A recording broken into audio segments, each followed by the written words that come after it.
कहते हैं ना, बबूल रोपोगे तो बबूल ही मिलेगा। क्या पाकिस्तान के साथ कुछ ऐसा ही हो रहा है? एक तरफ पाकिस्तान में धुआं धुआं हो गया है, तो वहीं दूसरी तरफ भारत ने कोर्ट का फैसला मानने से इनकार कर दिया है और बड़ा झटका दिया है पाकिस्तान को। जानेंगे जियोपॉलिटिक्स में क्या कुछ चल रहा है। हमेशा की तरह वर्ल्ड मिरर के इस एपिसोड में जानने को मिलेगा बहुत कुछ।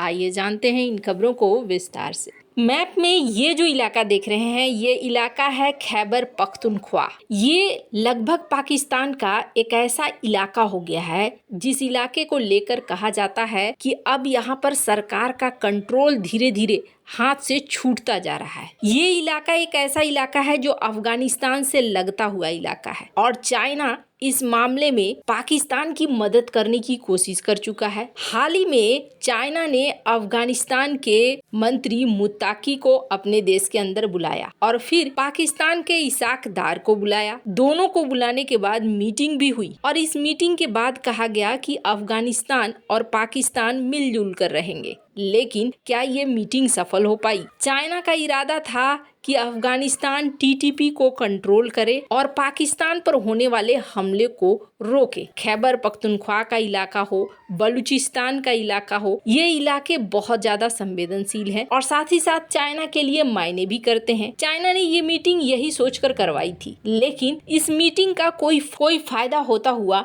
नजर में नहीं आ रहा है। अभी खैबर पख्तूनख्वा का ये इलाका जहाँ सबसे बड़े संकट बाढ़ से जूझ रहा है, वैसे तो आप देखेंगे तो इस इलाके में बहुत सारी चीजें हैं, अव्यवस्था का शिकार हैं। वैसे तो स्वाट का इलाका कहा जाता है पाकिस्तान में अगर स्वर्ग है तो स्वाट का इलाका है और स्वाट का इलाका को स्विट्जरलैंड भी कहा जाता है, मिनी स्विट्जरलैंड भी कहा जाता है। काफी बढ़िया सीन है यहाँ पे, पहाड़ वगैरह के बीच में घाटियां वाटियां हैं, लेकिन अभी ये बाढ़ के भयानक संकट से गुजर रहा है। एक ऐसे संकट से इस वक्त दुनिया में चर्चा का विषय बना दिया है।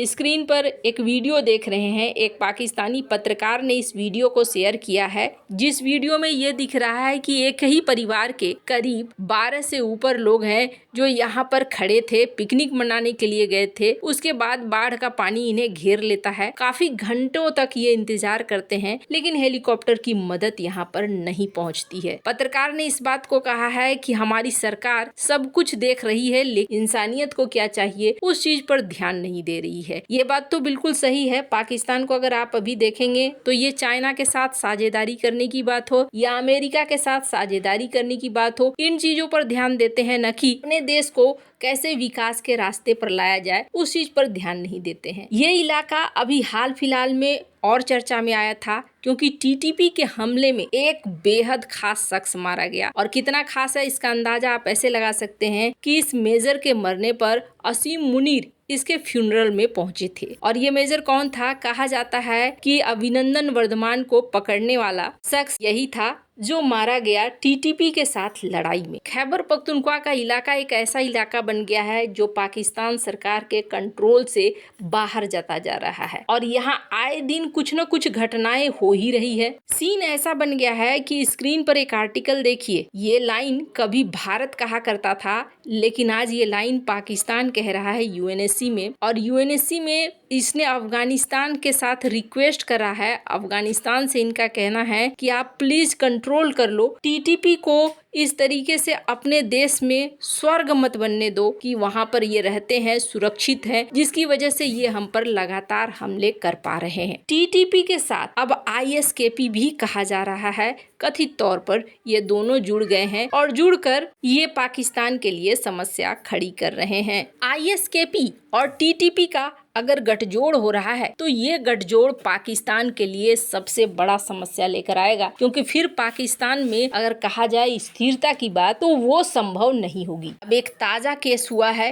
और इस केस में ये देखने को मिल रहा है कि एक आत्मघाती हमला हुआ है और इस हमले ने सीधे सेना के वाहन को निशाने पर लिया है और इसका असर ये हुआ है कि 13 सैनिक कथित तौर पर मारे गए हैं और ये हमला इतना भयानक था। कहा जा रहा है ये विस्फोट इस तरीके से हुआ कि आसपास की 2 छतें भी गिर गई है, जिससे माना जा रहा है कि आम नागरिक भी बड़ी संख्या में यहाँ घायल हुए हैं। कुछ मीडिया हाउस 25 की बात कर रहे हैं, कुछ उससे ज्यादा की बात कर रहे हैं। हैं। कहा जा रहा है कि सैनिकों की संख्या भी, मरने वाले सैनिकों की संख्या भी बढ़ सकती है। यहाँ स्क्रीन पर आप देख सकते हैं, ये चर्चा का विषय बना हुआ है क्योंकि ग्लोबल टाइम्स ने भी इसे साझा किया है। ये हमला कितना खतरनाक है इस लेवल से भी पता चल रहा है। और पाकिस्तानी सेना के हाथ से ये पूरा इलाका ऐसा लगता है जैसे जाता जा रहा है। बार बार ये यहाँ ऑपरेशन चलाने की कोशिश कर रहे हैं, लेकिन इनका ऑपरेशन सफल नहीं हो पा रहा है। अब एक तरफ आपको ये देखकर लग रहा होगा कि पाकिस्तान तो बड़ा पीड़ित है, तो आपको बता दूं दूसरी तरफ स्क्रीन पर एक आर्टिकल देखिए। पीओके पे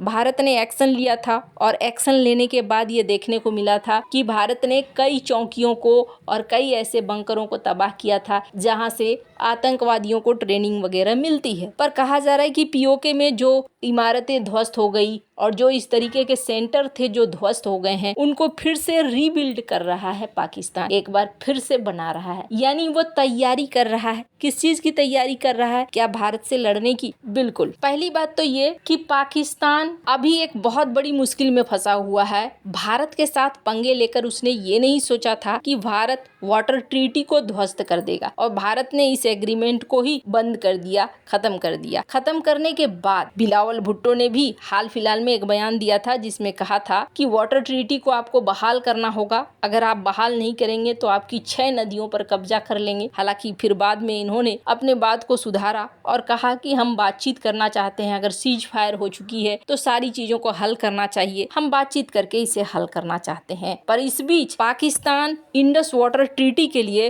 पहुंच गया था मध्यस्थ न्यायालय में। चूंकि कुछ प्रोसेस थे इस संधि में जिसके तहत पाकिस्तान इस मध्यस्थ अदालत में गया, और मध्यस्थ अदालत ने कहा कि नहीं जी, भारत एक तरफा इस संधि को खत्म नहीं कर सकता है, हमारे फैसले भारत को मानने होंगे और हम पूरी तरीके से इसमें एक्टिव हैं। अब इस मध्यस्थ अदालत की जो आदेश है या कार्यवाही है, इसको लेकर भारत ने सीधे नकार दिया है और कहा है कि देखिए, आप जो इस तरीके से बोल रहे हैं आप भी इलीगल हो। संधि के तहत ऐसा संभव नहीं है। हमने न्यूट्रल बातचीत को जारी रखा है, लेकिन मध्यस्थ अदालत में जाने का कोई मतलब ही नहीं बनता है और इस संस्था को भी हम नहीं मानते हैं। ये सब कुछ पाकिस्तान का एक खेल है जिसको आप रच रहे हो और जिसके अनुसार आप बोल रहे हो, तो मैं यहाँ मानने को तैयार नहीं हूँ। भारत ने सीधे ना कर दिया है, यानी इंडस ट्रीटी का मामला अभी भी जिंदा है। और आपको बता दूं, भारत ने कहा है कि देखो, हम इन सब चीजों से डरते नहीं हैं, हमारे जो प्रोजेक्ट हैं और जो प्लान है वो उसी हिसाब से चलेंगे। अब इंडस वाटर ट्रीटी के लिए क्या भारत और पाकिस्तान के बीच में जंग हो सकता है? तो आपको बता दूं, पहले तो शुरुआती दौर में बातचीत की ही कोशिश की जाएगी जब तक कोई तीसरा बड़ा पक्ष शामिल नहीं होता है। पाकिस्तान कोशिश करेगा